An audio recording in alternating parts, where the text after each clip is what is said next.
Good evening, students.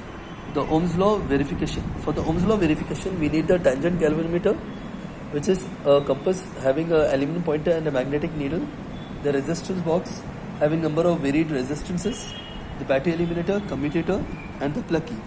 To start off with the experiment, I will go directly into the circuit diagram. From one of the resistance box, it is being connected to the commutator.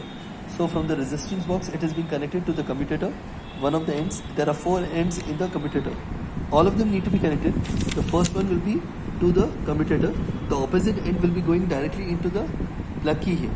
Then from the other end of the plug key, it will be going into the negative power supply, negative terminal. The positive power supply, the positive terminal will be getting connected to the resistance box. Any one of the terminals will do. And the second terminal will be then connected back into the commutator. So this is one loop being formed. The second loop is with the tangent galvanometer. So after we have connected all of this, we get the following readings. If you see the following readings, we are starting off with 5 ohms, 10 ohms respectively. We increase the values up to 30 ohms. And we get the respective values of theta 1, theta 2 in a certain direction. Then we need to change the direction so as to get the respective other two values of theta, which is theta 3 and theta 4. This we can get only by changing the commutator direction. That is, from this particular point, I will remove from here.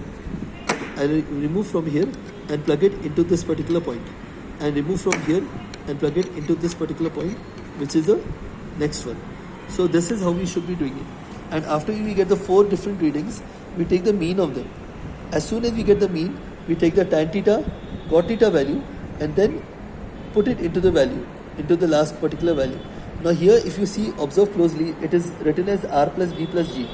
So what are these? These are 3 different resistances, which is nothing but number 1, resistance R of the resistance box, which we will vary accordingly.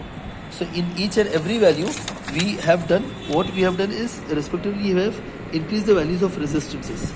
So this is R, then capital B is the internal resistance of the battery eliminator, and capital G is the internal resistance of the tangent galvanometer. I hope you have understood at least the procedure. Thank you.